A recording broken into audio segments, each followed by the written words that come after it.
Hello friends, Usha ക്രാഫ്റ്റ്സിലേക്ക് സ്വാഗതം. ഇന്നൊരു മുന്തിരി ജ്യൂസ് ഉണ്ടാക്കാം. വെള്ളം തിളയ്ക്കാൻ വെച്ചിരിക്കുകയാണ്. നന്നായിട്ട് തിളയ്ക്കുന്നുണ്ട്. മുന്തിരി ഇട്ട് കൊടുക്കാം. മുന്തിരി ഇട്ട് കൊടുത്തു. ഒന്ന് തിളച്ച് കഴിയുമ്പോൾ നമുക്ക് ഓഫ് ചെയ്യാം. തീ ഓഫ് ചെയ്യാം. അത് എന്നിട്ട് അതിൻ്റെ കുരുവൊക്കെ മാറ്റണം. ഇതൊന്ന് തിളച്ചു.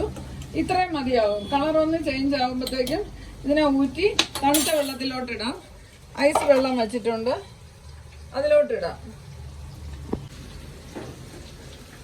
ഐസ് വെള്ളത്തിലോട്ട് ഇട്ട് വയ്ക്കുകയാണ്. ഒന്ന് ചൂട് മാറിയതിന് ശേഷം നമുക്കതിൻ്റെ ബോൾസ് ആയിട്ട് എടുക്കാം.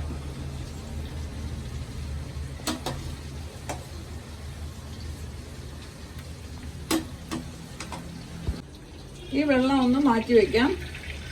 ഇതാവശ്യമാണ്.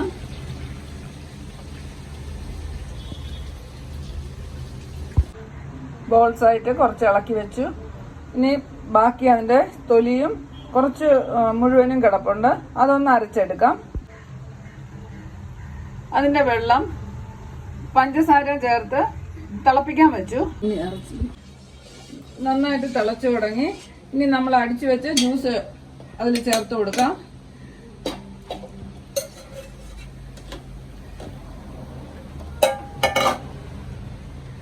ഇനി നമ്മൾ ഇളക്കി വെച്ച് ആ ബോൾസ് കൂടെ അതിൽ, പുളി കുറവാണ്, അതുകൊണ്ട് 2 നാരങ്ങയുടെ നീര് കൂടെ ചേർത്ത് കൊടുക്കാം. നല്ല പുളി കിട്ടും.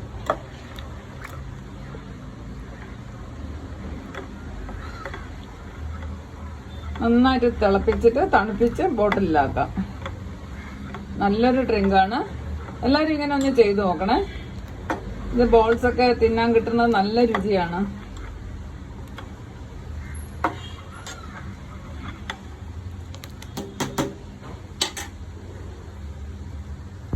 നന്നായിട്ട് തിളപ്പിച്ചിട്ടുണ്ട്. ഇത് തണുത്തതിന് ശേഷം നമുക്ക് ബോട്ടിലാക്കി സൂക്ഷിക്കാം.